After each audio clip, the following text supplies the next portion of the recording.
ಈಗ ಎಲ್ಲ ತಾಲೂಕಲ್ಲೂ ಸಹ ಈಗ ಬೈಫರ್ಕೇಷನ್ ಆದ ನಂತರ ಅಂದರೆ ಬಂಗಾರಪೇಟೆಯಲ್ಲಿ ಮೊದಲಿಗೆ ಬಂಗಾರಪೇಟೆ ಮತ್ತು ಬೇತಮಂಗಲ ಎರಡೂ ಸೇರಿ ಸಹ ಒಂದು ಅಭ್ಯರ್ಥಿನ ಆಯ್ಕೆ ಮಾಡ್ತಾಯಿದ್ರು. ಆದರೆ 2 ತಾಲೂಕುಗಳಾಗಿ ವಿಭಜನೆ ಆದಂಥ KGF ಮತ್ತು ಬಂಗಾರಪೇಟೆ ತಾಲೂಕು ವಿಭಜನೆ ಆದ ನಂತರ KGFಗೆ ಸಪ್ರೇಟಾಗಿ ಒಂದು ಸ್ಥಾನನ ಕೊಟ್ಟಿದ್ದಾರೆ. ಅದೇ ರೀತಿಯಲ್ಲಿ ಬಂಗಾರಪೇಟೆಗೂ ಸಹ ಒಂದು ಡೈರೆಕ್ಟರ್ ಸ್ಥಾನಕ್ಕೆ ಚುನಾವಣೆ ನಿಗದಿ ಮಾಡಿದ್ದಾರೆ. ಈ ಚುನಾವಣೆಗೆ ಸ್ಪರ್ಧೆ ಮಾಡಬೇಕಾಗಲಿ ಅಥವಾ ಹಾಲು ಉತ್ಪಾದಕರ ಏನು ನೀತಿ ನಿಯಮಗಳಿದೆ ಅನ್ನೋದು ವಿಚಾರವಾಗಿ ಸಾಕಷ್ಟು ಗೊಂದಲಗಳಿತ್ತು. ಅದಕ್ಕೆ ಆಯಿತು. ಅದೇ ಪ್ರಕಾರ ನಮ್ಮ ಏನು ಕೋಆಪ್ರೇಟಿವ್ ಆ್ಯಕ್ಟ್ ಪ್ರಕಾರ ಏನಿದೆ, ಯಾವುದೇ ಒಂದು ವ್ಯಕ್ತಿ ಚುನಾವಣೆಗೆ ಸ್ಪರ್ಧೆ ಮಾಡಬೇಕಾದಲ್ಲಿ ಯಾವ ಒಂದು ಉತ್ಪಾದಕರ ಸಂಘ ಇದೆ, ಈಗ ಬೂದಿಕೋಟೆಯಲ್ಲಿರ್ಬೋದು, ನತ್ತಬೆಲೆ ಇರ್ಬೋದು, ಒಂದ್ಕುಂದ, ಈ ಥರ ಅಲ್ಲಲ್ಲಿ ಒಂದೊಂದು ಸಂಘಗಳಿರ್ತದೆ. ಆ ಸಂಘದ ಸದಸ್ಯತ್ವನ ಪಡ್ಕೋಬೇಕಾದ್ರೆ ಅಥವಾ ಸಂಘಕ್ಕೆ ಹಾಲು ಪೂರೈಸಬೇಕಾದ್ರೆ ಪ್ರಮುಖವಾಗಿ ಆ ಒಂದು ಸಂಘದ ವ್ಯಾಪ್ತಿಯಲ್ಲಿ ಯಾರು ಹಾಲು ಉತ್ಪಾದನೆ ಮಾಡಿ ಸಂಘಕ್ಕೆ ಸಲ್ಲಿಸಬೇಕಾಗ್ತದೆ ಅವರು ಸ್ಥಳೀಯವಾಗಿ ಆ ಹಾಲು ಉತ್ಪಾದಕರ ಸಂಘದ ಒಂದು ಸದಸ್ಯತ್ವನ ಪಡ್ಕೋಬೇಕು. ಮತ್ತು ಆ ಒಂದು ಹಾಲು ಉತ್ಪಾದಕರ ವ್ಯಾಪ್ತಿಯಲ್ಲಿ ಏನು ಬರ್ತದೆ ಅದಕ್ಕೆ ಅವರು ವೋಟರ್ ಆಗಿರಬೇಕಾಗ್ತದೆ. ವೋಟರ್ ಆಗಿದ್ದರೆ ಮಾತ್ರ ಆ ಉತ್ಪಾದಕರ ಸಂಘದಿಂದ ಅವರು ಪ್ರತಿನಿಧಿಯಾಗಿ ಸ್ಪರ್ಧಿಸ್ಬೋದು, ಅಥವಾ ಡೆಲಿಗೇಟ್ ಆಗ್ಬೋದು, ಅಥವಾ ಕೋಆಪ್ಟ್ ಆಗ್ಬೋದು, ಡೈರೆಕ್ಟ್ರು, ಈ ಥರ ಆಗ್ಬೋದು. ಆಮೇಲೆ ಇದರ ಜೊತೆಗೆ ಏನು ಚುನಾವಣೆಗಳಿಗೆ ಸ್ಪರ್ಧೆ ಮಾಡಬೇಕಾಗಿದ್ದಾಗ ಅಥವಾ ಇನ್ನೊಂದು ಮಾಡಬೇಕಾದಾಗ ಅಥವಾ ಒಬ್ಬ ವ್ಯಕ್ತಿನ ಸದಸ್ಯನಾಗಿ ಆಯ್ಕೆ ಮಾಡಬೇಕಂದ್ರೆ ಒಂದು ಇದೆ. 2000 ಈ ಒಂದು ಮರಣ, ವಜಾ, ರಾಜೀನಾಮೆ ಅಥವಾ ಇತರೆ ಯಾವುದೇ ಕಾರಣದಿಂದ ಆಡಳಿತ ಮಂಡಳಿಯಲ್ಲಿ ಯಾವುದೇ ಅಭ್ಯರ್ಥಿಯ ಕೊರತೆ ಆದಲ್ಲಿ ಆವಾಗ ಚುನಾವಣೆ ಮಾಡಬೇಕಾಗುತ್ತೆ. ಅಂದರೆ ಅದು ಪೂರ್ವ ನಿಗದಿತವಾಗಿ 2.5 ವರ್ಷಕ್ಕಿಂತ ಹೆಚ್ಚಿಗೆ ಇದ್ದಾಗ ಚುನಾವಣೆ ನಡೆಸಬೇಕಾಗ್ತದೆ. 2.5 ವರ್ಷಕ್ಕಿಂತ ಕಡಿಮೆ ಇದ್ದಾಗ ಕೋಆಪ್ ಇಂಥದ್ದೆಲ್ಲ ಮಾಡ್ಕೊಳ್ಬೇಕಾಗ್ತದೆ.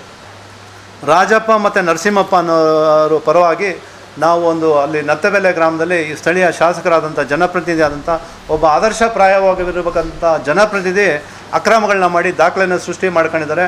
ಆದ್ದರಿಂದ ಅವ್ರನ್ನ ಆ ಒಂದು ನತ್ತಬೆಲೆ ಹಾಲು ಉತ್ಪಾದಕರ ಸಹಕಾರ ಸಂಘಕ್ಕೆ ಅವ್ರನ್ನ ಪ್ರತಿನಿಧಿಯಾಗಿ ಆಯ್ಕೆ ಮಾಡಿಕೊಂಡಿರೋದು ತಪ್ಪು ಅಂಥೇಳಿ ನಾವು ಈ ಸಂಬಂಧಪಟ್ಟಂಗೆ ಒಂದು ದೂರನ್ನ ಅಂದರೆ ಕೇಸ್ನ ದಾಖಲೆ ಮಾಡಿದ್ರಿ. ಅಸಿಸ್ಟೆಂಟ್ ರಿಜಿಸ್ಟ್ರಾರ್ ಹತ್ರ ಕೇಸ್ ದಾಖಲೆ ಮಾಡಿದ್ರೆ 3 ದಿವಸಗಳಾದ್ರೂ ಸಹ ಆ ಕೇಸ್ನ ತೊಗೊಳ್ಳಿಲ್ಲ. ಆಮೇಲೆ ನಾವು ಹೋಗಿ ಮತ್ತೆ ಪ್ರಶ್ನೆ ಮಾಡಿ ಅವರಿಗೆ ಯಾರು ಕನ್ಸರ್ನ್ ಅವರಿದ್ದಾಗ ಇಲ್ಲ ಅದು ಬೋಗಸ್ ಅಂತೆ, ಅವ್ರು ಯಾರು ಸೈನೇ ಮಾಡಿಲ್ಲಂತೆ, ನೀವು ಸುಳ್ಳು ದಾಖಲೆಯನ್ನು ತೊಗೊಂಡು ಬಂದು ನಮ್ಗೆ ನ್ಯಾಯಾಲಯಕ್ಕೆ ಹಾಕಿದ್ರು ಅಂತ ಹೇಳಿದ್ರು.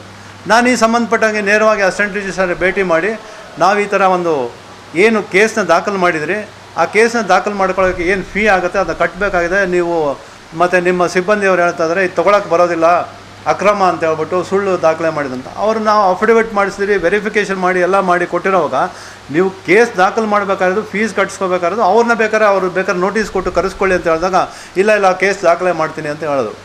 ಆಮೇಲೆ ಈ ಸಂಬಂಧಪಟ್ಟಂಗೆ ಎಲ್ಲ ಒಂದು ಕಾರ್ಯವ್ಯಾಪ್ತಿಯಲ್ಲಿ ಏನೇನು ನಡೀತಾ ಇದೆ ಅಂತ ಹೇಳಿದಾಗ ನಾನು ಖುದ್ದಾಗಿ ಚುನಾವಣಾಧಿಕಾರಿಗಳಂತ DC ಅವರನ್ನ ಭೇಟಿ ಮಾಡಿ ಈ ಥರ ನತ್ತಬೆಲೆ ಹಾಲು ಉತ್ಪಾದಕ ಸಂಘದಲ್ಲಿ ಅವ್ಯವಹಾರ ಆಗಿದೆ ಮತ್ತು ದಾಖಲೆಗಳನ್ನ ತಿರುಚಿಕೊಂಡು ಈ ಥರ ಅವರ ಅನುಕೂಲಕ್ಕೆ ತಕ್ಕಂಥಂಗೆ ಜನಪ್ರತಿನಿಧಿಯಿಂದ ಡೆಲಿಗೇಟ್ ಆಗಿ ಮಾಡೋದಕ್ಕೆ ಪ್ರಯತ್ನ ಮಾಡ್ತಾಯಿದ್ದಾರೆ. ಆದ್ದರಿಂದ ನಾವೇನು ಯಾರದೇ ಒತ್ತಡ ಇರಲಿ ಅಥವಾ ಏನೇ ಇರಲಿ ಕಾನೂನುಬದ್ಧವಾಗಿ ಏನು ರೂಲ್ಸ್ ಆ್ಯಂಡ್ ರೆಗ್ಯುಲೇಷನ್ಸ್ ಇದೆ ಅದು ಎಲ್ಲರಿಗೂ ಸಹ ಅಪ್ಲೈ ಆಗುತ್ತೆ. ಅಂದರೆ ಈಗ ಹಾಲು ಉತ್ಪಾದಕರ ಸಂಘದಲ್ಲಿ ಆ ವ್ಯಾಪ್ತಿಯಲ್ಲಿ ಯಾರಾದರೂ ಒಂದು ಒಳ್ಳೆಯ ವ್ಯಕ್ತಿ ಹಾಲು ಉತ್ಪಾದನೆ ಮಾಡ್ತಾ ಇದ್ದಾಗ ಅವ್ರನ್ನ ಸಂಘಕ್ಕೆ ಸೇರಿಸ್ಕೊಂಡಾಗ ಅದು ಒಂದು ಗೌರವ ಬರುತ್ತೆ.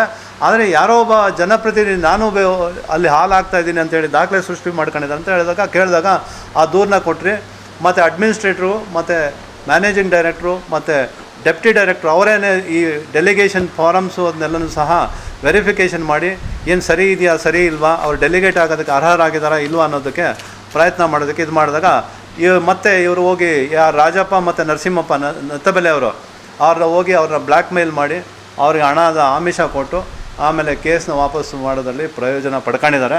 ಆದರೆ ನಾವು ಅದರ ಬಗ್ಗೆ ಯೋಚನೆಯೇ ಮಾಡಿಲ್ಲ. ಆನಂತರ ನಾವೇನು ಮಾಡಿದ್ರಿ ಎಲ್ಲರಿಗೂ ಸಹ ಕೊಟ್ಟು ದಾಖಲೆಗಳನ್ನ ಎಲ್ಲ ಕೊಟ್ಟು ಇದೆಲ್ಲ ಮಾಡಿದಾಗ ಆಮೇಲೆ ಕಾರಣಾಂತರಗಳಿಂದ ಅಂದರೆ ಅದು ಪರಿಶೀಲನೆ ವ್ಯಾಪ್ತಿಯಲ್ಲಿ ಇಟ್ಕೊಂಡಿದೆ. ಆ ಪರಿಶೀಲನೆ ವ್ಯಾಪ್ತಿಯಲ್ಲಿ ಇರೋಂಥ ಸಂದರ್ಭದಲ್ಲೂ ಸಹ DDಗೆಲ್ಲ ಹೋಗಿ ಒಂದು ಸ್ವಲ್ಪ ಜನಪ್ರತಿನಿಧಿಗಳು ಇಲ್ಲ ನೀವು ಹೆಂಗೆ ಮಾಡ್ತೀರಿ ಹಿಂಗೆ ನಾನು ಮಾಡಿದ್ರೆ ನೀವು ಹಂಗೆ ಮಾಡ್ತೀನಿ ಹಿಂಗೆ ಮಾಡ್ತೀನಿ ಅಂತ ಹೇಳಿದ್ರು. ಬಟ್ ಒಬ್ಬ ಜನಪ್ರತಿನಿಧಿ ಆದಂಥ ವ್ಯಕ್ತಿ ಒಬ್ಬ ಆದರ್ಶಪ್ರಾಯವಾಗಿ ಇನ್ನೊಬ್ಬರಿಗೆ ಮಾರ್ಗದರ್ಶಕನಾಗಬೇಕಾದಂಥ ವ್ಯಕ್ತಿನೇ ಹೋಗಿ ಸುಳ್ಳು ದಾಖಲೆನ ಸೃಷ್ಟಿ ಮಾಡ್ಕೊಂಡು ಹಾಲು ಹಾಕದೇ ಇದ್ದಾಗೂ ಸಹ ಅಂದರೆ ಚುನಾವಣೆ ನಡೆದಾಗ ಕೇವಲ 11 ಜನನ ಆಯ್ಕೆ ಮಾಡ್ಕೊಂಡಿರ್ತಾರೆ.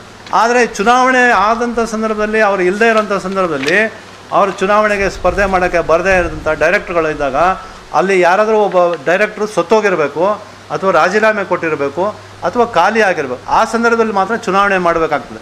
ಆದರೆ ಈ ಯಾವುದೇ ಪ್ರಕ್ರಿಯೆ ಮಾಡದೆ ಇನ್ನೊಬ್ಬ ಅಡಿಷ್ನಲ್ ಆಗಿ ಜನಪ್ರತಿನಿಧಿ ಅವರೇನೋ ನಮಗೆ ರಾಜಕೀಯವಾಗಿ ನಮಗೆ ಪ್ರಯೋಜನ ಆಗ್ತಾರೆ ಅಂತೇಳಿ ಆ ಜನಪ್ರತಿನಿಧಿ ಇದು ಮಾಡಿದಾಗ ಅವ್ರನ್ನ ಹೆಸರನ್ನ ನೇಮಕ ಮಾಡಿಕೊಂಡು ಅವ್ರನ್ನೂ ಸಹ ಒಬ್ಬ ಡೈರೆಕ್ಟರ್ ಅಂತ ಮಾಡ್ಕೊಂಡ್ರು. ಆದರೆ ಈ ಡೈರೆಕ್ಟರ್ ಅಂತ ಮಾಡ್ಕೊಂಡಂಥ ಸಂದರ್ಭದಲ್ಲಿ ಇದನ್ನು ಅಪ್ರೂವಲ್ಗೆ ಆದರೂ ಕಳಿಸ್ಬೇಕಾಗ್ತದೆ. ಈ ಥರ ನಾವು ಜನಪ್ರತಿನಿಧಿ ಒಬ್ಬ ಡೈರೆಕ್ಟರ್ನಾಗಿ ನೇಮಕ ಮಾಡ್ಕೊಂಡಿದ್ರೆ ಅವ್ರಿಗೆ ಅಪ್ರೂವಲ್ ಆಗಿ ಕೊಡಿ ಅಂತ ಹೇಳ್ಬಿಟ್ಟು ಕಳಿಸ್ಬೇಕಾಗ್ತದೆ. ಆ ವ್ಯವಸ್ಥೆಯೂ ಸಹ ಆಗಿರೋದಿಲ್ಲ. ಮತ್ತು 180 ದಿವಸ ಒಬ್ಬ ಡೈರೆಕ್ಟರ್ ಇದು ಏನು ಹಾಲು ಉತ್ಪಾದಕ್ಕೆ ಶೇರ್ ತೊಗೊಳೋದಕ್ಕಾಗಲಿ ಅಥವಾ ಇನ್ನೊಂದಕ್ಕಾಗಲಿ ನಾವು ಶೇರ್ನ ತೊಗೋಬೇಕಂತ ಹೇಳಿದಾಗ ಅವರು ಆ ಸ್ಥಳದ ವ್ಯಕ್ತಿ ಆಗಿರಬೇಕು. 180 ದಿನಗಳ ಕಾಲ ಅವರು ಹಾಲು ಆ ಸಂಘಕ್ಕೆ ಪೂರೈಕೆ ಮಾಡಿರಬೇಕು. ಅದು ಯಾವುದೂ ಮಾಡದೆ ಮತ್ತು ಸರ್ಕಾರದಿಂದ ಬರುವಂಥ ಒಂದು ₹5 ಬೆನಿಫಿಷರಿ ಅಕೌಂಟ್ಗೆ ಏನು ಬರ್ತದೆ ಪ್ರೋತ್ಸಾಹಧನ, ಅದನ್ನಾದರೂ ಪಡ್ಕೊಂಡಿರಬೇಕು. ಆದರೆ 4 ವರ್ಷದ ಆಡಿಟ್ ನಾವು ತೊಗೊಂಡಿದ್ರಿ. ಈ ಒಂದು 180 ದಿವಸ ಹಾಲು ಪೂರೈಸಿದ್ದಕ್ಕಾಗಲಿ ಅಥವಾ ಅವ್ರಿಗೆ ಹಾಲಿಗೆ ಪ್ರೋತ್ಸಾಹಧನ ಕೊಟ್ಟಿರೋದಕ್ಕಾಗಲಿ ಯಾವುದೇ ಸಹ ದಾಖಲೆ ಇಲ್ಲ. ಆದರೆ ಅವರ ಒಂದು ಏನು ಕೈ ಬರಹದಲ್ಲಿ ತಿದ್ಕೋಬೋದು, ನಾವೇನೋ ಮಾಡ್ಕೋಬೋದು, ಕಂಪ್ಯೂಟರೈಸ್ಡ್ ಇಲ್ಲ ಅಂಥೇಳಿ ಈ ದಾಖಲೆಗಳನ್ನೆಲ್ಲ ಸೇರಿಸ್ಕೊಂಡು ಅಲ್ಲಿ ಅವರ ಪ್ರಭಾವ ಬೀರಿಕೊಂಡು ಇದು ಒಂದು ಮಾಡಿದ್ರಿ. ಮತ್ತು ಈಗ ಈ ಒಂದು ಡೆಲಿಗೇಷನ್ ಏನು ಕೊಟ್ಟಿದ್ದಾರೆ ಅಂತ ಹೇಳೋದಕ್ಕೆ ಮೊದಲು ಅಲ್ಲಿ ಮಾರ್ಕಂಡೇಗೌಡ ಅನ್ನೋರು ಸಹ ಒಂದು ಡೆಲಿಗೇಟ್ ಆಗಬೇಕು ಅಂತ ಪ್ರಯತ್ನ ಮಾಡಿದರು. ಆ ಸಂದರ್ಭದಲ್ಲಿ ಸ್ಥಳೀಯ ಸಬ್ ಇನ್ಸ್ಪೆಕ್ಟರ್ ಸುನೀಲ್ ಕುಮಾರ್ ಅನ್ನೋರನ್ನ ಬಳಸಿಕೊಂಡು ಒಬ್ಬ ಏನು ಡೈರೆಕ್ಟ್ರ್ ಒಬ್ಬರಿದ್ರು ನಾರಾಯಣಪ್ಪ ಅನ್ನೋರನ್ನ ಪೊಲೀಸ್ ಸ್ಟೇಷನಲ್ಲಿ ಬೂದಿಕೋಟೆ ಪೊಲೀಸ್ ಸ್ಟೇಷನಲ್ಲಿ ಕರ್ಕೊಂಡೋಗಿ ಅವ್ರನ್ನ ಕೂರಿಸಿ ಆ ಒಂದು ಚುನಾವಣೆ ಪ್ರಕ್ರಿಯೆ ನಡೆಯುವಂಥ ಸಂದರ್ಭದಲ್ಲಿ ಅವರು ಆಬ್ಸೆಂಟ್ ಆಗೋ ರೀತಿಯಲ್ಲಿ ಮಾಡಿಕೊಂಡು ಆ ಭಾನುಪ್ರಕಾಶ್ ಅಂತ ಒಬ್ಬರು ಸೂಪರ್ವೈಸರ್ನ ಬಳಸಿಕೊಂಡು ಅದನ್ನ ಮಾಡಿ ಇವರು ಚುನಾವಣೆ ಪ್ರಕ್ರಿಯೆಯಿಂದ ಸ್ಥಳೀಯ ಜನಪ್ರತಿನಿಧಿ ಅವ್ರನ್ನ ತಪ್ಪಿಸಿ 6 ಈಕ್ವಲ್ ಬಂದಂಥ ಸಂದರ್ಭದಲ್ಲಿ ಈ ಭಾನುಪ್ರಕಾಶ್ ಸೂಪರ್ವೈಸರ್ನ ಅವ್ರನ್ನ ಹೆದರಿಸಿ ನಿಮಗೆ ತೊಂದರೆ ಮಾಡ್ತೀರಿ ಅದು ಇದು ಅಂತೆಲ್ಲ ಇದು ಮಾಡಿ ಅವ್ರ ಕಡೆಯಿಂದ ಓಟ್ ಹಾಕಿಸ್ಕೊಂಡಿದ್ದಾರೆ. ಅದು ನಾವು ಯೋಚನೆ ಮಾಡಲ್ಲ. ಆದರೆ ಏನು ಸ್ಪರ್ಧೆ ಮಾಡಬೇಕಾಗತ್ತೆ ಅಥವಾ ಇನ್ನೊಂದು ಮಾಡಬೇಕಾಗತ್ತೆ ಅದನ್ನ ಸ್ಪೋರ್ಟಿವ್ ಆಗಿ ತೊಗೊಂಡು ಈಗ ಅವ್ರಿಗೆ ಬೆಂಬಲ ಇದ್ದರೆ ಅವರಿಗೆ ಡೆಲಿಗೇಟ್ ಆಗ್ತಾರೆ ಅಥವಾ ಇನ್ನೊಬ್ಬರು ಬೇಕಾದರೆ ಡೆಲಿಗೇಟ್ ಆಗಲಿ ಅಥವಾ ಇನ್ನೊಂದಾಗಲಿ. ಆ ನಂತರ ಇದೆಲ್ಲ ಆದ ನಂತರ ನಾನು ಮತ್ತು ಈಗ ಡೆಲಿಗೇಟ್ ಆಗಿ BM ವೆಂಕಟೇಶ್ ಹುನ್ಕುಂದ ಅವರು ಡೆಲಿಗೇಟ್ ಆಗಿದ್ದಾರೆ. ಆದ್ದರಿಂದ ಈ ಒಂದು ಎಲ್ಲ ಪ್ರಕ್ರಿಯೆಗಳು ಸಹ ಬೋಗಸ್ ಇದೆ. ಮತ್ತು ಅಧಿಕಾರಿಗಳ ಮೇಲೆ ಅಂದರೆ ಈಗ ಅವರದೇ ಸರ್ಕಾರ ಇರೋ ಕಾರಣದಿಂದಾಗಿ ಯಾವುದೇ ಅಧಿಕಾರಿನ ಏನು ಬೇಕಾದರೂ ಅವರು ಹೊಲಿಸ್ಕೋಬೋದು ಅಥವಾ ಬೆದರಿಸ್ಕೊಂಡು ತನ್ನ ಪರವಾಗಿ ಮಾಡ್ಕೋಬೇಕಂತ ಹೇಳ್ಬಿಟ್ಟು ಪ್ರಯತ್ನ ಮಾಡ್ತಿದ್ರೆ ಈ ಒಂದು ಬೆದರಿಕೆಗಳಿಗಾಗಲಿ ಅಥವಾ ಇನ್ನೊಂದಕ್ಕಾಗಲಿ ಯಾವುದೇ ಅಧಿಕಾರಿಗಳೇನನ್ನ ಮಾಡಿದ್ರೆ ಪಕ್ಷಾತೀತವಾಗಿ ಎಲ್ಲ ಕೋಲಾರ ಜಿಲ್ಲೆಯಲ್ಲಂತ ಯಾವ್ಯಾವ ಒಂದು ತಾಲೂಕುಗಳಲ್ಲಿ ಬರ್ತದೆ ಆ ಎಲ್ಲ ಹಾಲು ಉತ್ಪಾದಕರ ಸಂಘಗಳ ಡೈರೆಕ್ಟರ್ಗಳನ್ನ ಮತ್ತು ಇವ್ರನ್ನೆಲ್ಲ ಸೇರಿ ಒಂದು ಅಧಿಕಾರಿಗಳ ವಿರುದ್ಧವೂ ಸಹ ಪ್ರತಿಭಟನೆ ಮಾಡಬೇಕಾಗ್ತದೆ. ಆದ್ದರಿಂದ ಈ ಹಿನ್ನೆಲೆಯಲ್ಲಿ ಒಬ್ಬ ಆದರ್ಶವಾಗಿರ್ಬೇಕಂತ ವ್ಯಕ್ತಿನೇ ಇಷ್ಟು ದಿವಸ ಬೇರೆ ಬೇರೆ ಒಂದು ಕಾರಣಗಳಲ್ಲಿ ಅಂದರೆ ಜಮೀನು ವಿಚಾರಗಳಲ್ಲಿ ಅಥವಾ ಧಮಕಿ ಹಾಕಿದ ವಿಚಾರಗಳಲ್ಲಿ ಯಾವುದೇ ಒಂದು ಜಾತಿ ಸಂಘರ್ಷಗಳು ಇಂಥದ್ದೆಲ್ಲ ಮಾಡ್ಕೊಂಡು ಇದೆಲ್ಲ ಮಾಡ್ಕೊಂಡು ಹೋದರು. ಅಪಾರ್ಟ್ ಫ್ರಮ್ ಅದು ಹೋಗಲಿ, ಆದರೆ ಒಂದು ಕೋಆಪ್ರೇಟಿವ್ ಅಂತಂದರೆ ಒಂದು ಮಾದರಿ ಆಗುವಂಥದ್ದು ಸಹಕಾರ ಸಂಘಗಳಲ್ಲೂ ಸಹ ಈ ರೀತಿಯಲ್ಲಿ ಅವ್ಯವಹಾರಗಳನ್ನ ಮಾಡಿಕೊಂಡು ಅವರು ಮಾದರಿ ಆಗ್ತಾ ಇದ್ದಾರೆ ಅಂತ ಹೇಳಿದ್ರೆ ಇದಕ್ಕಿಂತ ನಾಚಿಕೆಗೇಡಿನ ಸಂಗತಿ ಯಾವುದೂ ಇರೋದಿಲ್ಲ. ಆದ್ದರಿಂದ ಈ ಪತ್ರಿಕಾ ಈಗೇನು ನಾವು ಪತ್ರಿಕೆಗಳಲ್ಲಾಗಲಿ ಅಥವಾ ಇನ್ನೊಂದಾಗಲಿ ಬಿಂಬಿಸ್ತೀರಿ ಅದನ್ನು ನೀವು ಪತ್ರಿಕೆಯವರು ಎಫೆಕ್ಟಿವ್ ಆಗಿ ಇದು ಮಾಡಿದಾಗ ಇನ್ನೊಬ್ಬ ಜನಪ್ರತಿನಿಧಿ ಸಹ ನಾನು ಈ ಥರ ಹಿಂಗೆ ಮಾಡ್ತಾಯಿದ್ದೀನಿ 4 ಜನ ನನ್ನ ಸಾರ್ವಜನಿಕವಾಗಿ ಅವಹೇಳನ ಮಾಡ್ತಾರೆ ಹೀಯಾಳಿಸ್ತಾರೆ ಅನ್ನೋದು ಮನಸ್ಸಿಗೆ ಬಂದು ಈ ಥರ ಒಂದು ಅವ್ಯವಹಾರಗಳಲ್ಲಿ ಭಾಗಿಯಾಗದೆ ದಾಖಲೆಗಳನ್ನ ತಿರ್ಚೋದ್ರಲ್ಲಿ ಪ್ರಯತ್ನ ಮಾಡಿದೆ ಒಂದು ಸಭ್ಯ ರೀತಿಯಲ್ಲಿ ನಡ್ಕೊಂಡು ಅವರು ಇಲ್ಲ ಅಂತ ಹೇಳಿದ್ರೆ ಅವರೇ ಒಂದು ಜನಪ್ರತಿನಿಧಿ ಆಗಿರೋಂಥ ಯಾವುದೋ ಒಬ್ಬ ಡೆಲಿಗೇಟ್ ಇರ್ತಾರೆ ಅವರಿಗೆ ಚುನಾವಣೆ ಇದು ಕೊಟ್ಬಿಟ್ಟು ನಿಲ್ಲಿಸಿ ಅವರ ಅಭ್ಯರ್ಥಿನ ಗೆಲ್ಲಿಸ್ಕೊಳ್ಳಿ. ಆದರೆ ವಾಮಮಾರ್ಗಗಳಿಂದ ತಾನೇ ಚುನಾವಣೆಗೆ ಸ್ಪರ್ಧೆ ಮಾಡಬೇಕು, ಏನು ಈ ಅವ್ಯವಹಾರಗಳನ್ನೆಲ್ಲ ನಾನು ಬದಲಾವಣೆ ಮಾಡ್ತೀನಿ ಅಂಥೇಳಿ ಒಂದು ಪಕ್ಷಾತೀತವಾಗಿ ಜಾತ್ಯತೀತವಾಗಿ ನಾನು DC ಕಚೇರಿ ಮುಂದೆ ಧರಣಿ ಮಾಡ್ತಾರೆ. ಅವರ ಜನಪ್ರತಿನಿಧಿಗೆ ಮಾರ್ಗದರ್ಶನ ನೀಡುತ್ತಾ ಇರೋದು. ಈ ಥರ ಮಾಡೋದ್ರ ಬದಲು ಅವರು ಗೆಲ್ಲಿಸ್ಕೋಬೇಕು ಅಥವಾ ಅವ್ಯವಹಾರಗಳನ್ನ ಬಯಲುಗೆಳಿಬೇಕು ಅಂತ ಹೇಳಿದ್ರೆ ಅವರು ಒಬ್ಬ ಜನಪ್ರತಿನಿಧಿ ಒಬ್ಬ ಡೈರೆಕ್ಟರ್ನ ಆಯ್ಕೆ ಮಾಡ್ಕೊಂಡು ಕಳಿಸಿ ಅವ್ರ ಪರವಾಗಿ ಹೋರಾಟ ಮಾಡಲಿ. ಅದು ಬಿಟ್ಟು ತಾನೇ ವಾಮ ಮಾರ್ಗಗಳದ್ದು ಅಂದರೆ ಹೇಳೋದೆಲ್ಲ ವೇದಾಂತ ಮಾಡೋದೆಲ್ಲ ಬದನೆಕಾಯಿ ತಿನ್ನೋ ವ್ಯವಹಾರಗಳಂತೇಳಿ ಮಾಡೋದು ಇದು ಅಕ್ಷಮ್ಯ ಅಪರಾಧ ಆಗಿದೆ. ಇದು ಆ ಜನಪ್ರತಿನಿಧಿಗೂ ಸಹ ಇದು ಒಂದು ಎಚ್ಚರಿಕೆ ಕೊಡ್ತಾಯಿದ್ದೀರಿ. ಮತ್ತು ಅಧಿಕಾರಿಗಳೇನಾದರೂ ಈ ಸಂಬಂಧಪಟ್ಟಂಗೆ ಅಂದರೆ ಅವ್ರದ್ದೇ ಸರ್ಕಾರ ಇರೋದರಿಂದ ಮತ್ತು ಅವ್ರದ್ದೇ ಎಲ್ಲ MLCಗಳಿರ್ಬೋದು ಅಥವಾ MLAಗಳಿರ್ಬೋದು ಅವರೇನೋ ಒತ್ತಡ ಹಾಕಿ ಇದರಲ್ಲಿ ಬೈಲಾಗಳನ್ನಾಗಲಿ ಅಥವಾ ರೂಲ್ಸ್ ಆ್ಯಂಡ್ ರೆಗ್ಯುಲೇಷನ್ನ ಬಿಟ್ಟು ಏನಾದರೂ ಮಾಡಿದ್ರೆ ಅವ್ರ ವಿರುದ್ಧವಾಗಿಯೂ ಸಹ ನಾವು ಸಾಂಕೇತಿಕವಾಗಿ ಕೋರ್ಟಲ್ಲಿನೂ ಸಹ ಫೈಟ್ ಮಾಡೋದಕ್ಕೆಲ್ಲ ಸಿದ್ಧತೆಗಳನ್ನ ಮಾಡ್ಕೊಂಡಿದ್ರಿ.